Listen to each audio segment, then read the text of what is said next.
السلام علیکم ناظرین۔ کربلا کے بعد اگر اسلام زندہ ہے تو اس کے پیچھے ایک بیمار مگر ثابت قدم امام ہے۔ وہ امام جس نے تلوار تو نہیں اٹھائی مگر سجدوں سے باطل کی بنیادیں ہلا کے رکھ دی۔ آج ہم ذکر کرنے جا رہے ہیں صبر کی تصویر اور عبادت کی بنیاد کا، یعنی علی ابن الحسین امام سجاد کا۔ امام حسین بچپن ہی سے یہ منظر دیکھتے تھے کہ زمانے والے ان کے والد علی علیہ السلام اور فاطمہ سلام اللہ علیہا سے کتنا بغض رکھتے ہیں۔ اسی احساس درد میں امام حسین نے اپنے دل میں عہد کیا، فرمایا اگر اللہ مجھے 1000 بیٹے عطا کرے تو ہر ایک کا نام علی رکھوں گا، اور اگر 1000 بیٹیاں عطا کرے تو ہر ایک کا نام فاطمہ رکھوں گا۔ یہی عہد بعد میں تاریخ میں سچ ثابت ہوا۔ شعبان کا مقدس مہینہ تھا، کوفہ کی گلیاں معمول کے مطابق مصروف تھیں، مگر اہل بیت کے گھر آسمانی رحمت نازل ہو رہی تھی۔ اسی مبارک مہینے میں ایک نورانی جسد اطہر دنیائے فانی میں تشریف لایا۔ یہ کوئی عام بچہ نہیں تھا، یہ کربلا کا وارث، دین محمدی کا محافظ امام علی زین العابدین تھے۔ ان کا نام علی ابن الحسین، لقب زین العابدین اور سجاد، کنیت ابو محمد، والد امام حسین ابن علی، والدہ be be شہربانو Shah Iran Yazdegerd کی صاحبزادی تھی۔ فتح ایران کے بعد بی بی شہربانو کو قید کر کے مدینے لایا گیا۔ آپ کا اصل نام شاہ زمن تھا۔ آپ امام حسین علیہ السلام کے اخلاق، فضائل اور کردار سے بے حد متاثر تھیں۔ بی بی شہربانو نے نواسہ رسول سے نکاح کرنے کی خواہش کا اظہار کیا تو امیر المومنین علی ابن ابی طالب نے شاہ زمن اور امام حسین کا عقد مبارک کروایا۔ نکاح کے بعد امام حسین نے آپ کو شہربانو کے نام سے پکارنا چاہا تو یوں آپ کا نام بی بی شہربانو تاریخ میں یاد رکھا گیا۔ یوں بی بی شہربانو شہزادی سے اہل بیت کے گھر کی زینت بن گئی۔ تاریخ گواہ ہے کہ بی بی شہربانو امام حسین علیہ السلام کا بے حد احترام کرتی تھی۔ امام حسین جہاں بیٹھتے آپ ان کے قدموں میں بیٹھ جاتی۔ کچھ خواتین کہتی آپ شاہ ایران کی صاحبزادی اور امام حسین کی بیوی ہیں تو پھر آپ ساتھ کیوں نہیں بیٹھتی؟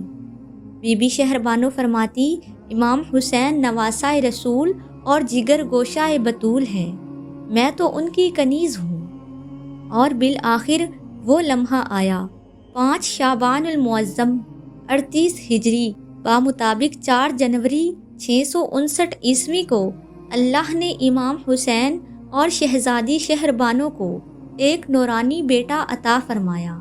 امام حسین نے اپنے عہد کے مطابق امیر المومنین علی ابن ابی طالب کی حیات میں ہی بچے کا نام علی رکھا۔ ولادت کے فوراً بعد امام علی علیہ السلام نے اس بچے کو اپنی آغوش میں لیا اور بے اختیار زارو قطار رونے لگے۔ امام حسین نے عرض کیا، بابا جان آپ تو صبر کے پیکر ہیں، آج خوشی کے موقع پر اشک کیوں؟ امام علی علیہ السلام نے فرمایا، اے حسین تیرے قتل کے بعد میرا یہ پوتا ایسی تکلیفیں سہے گا کہ آسمان بھی رو پڑے گا۔ یہیں کوفہ ہوگا جہاں اسے قید کر کے لایا جائے گا، اس پر پتھر برسائے جائیں گے، اور یہ اکیلا نہیں ہوگا، اس کے ساتھ تیری بہنیں، تیری بیٹیاں اور تیری مائیں ہوں گی۔ یہ ہر مقام پر خون کے آنسو روئے گا تاکہ دین اسلام زندہ رہ سکے۔ جب امام سجاد تقریباً 3 برس کے ہوئے تو امیر المومنین مسجد کوفہ میں شہید کر دیے گئے۔ آپ حضرت عباس علمدار سے تقریباً 12 برس چھوٹے تھے۔ بچپن ہی سے نہایت باادب، نفیس الطبع اور عبادت میں مشغول رہنے والے تھے۔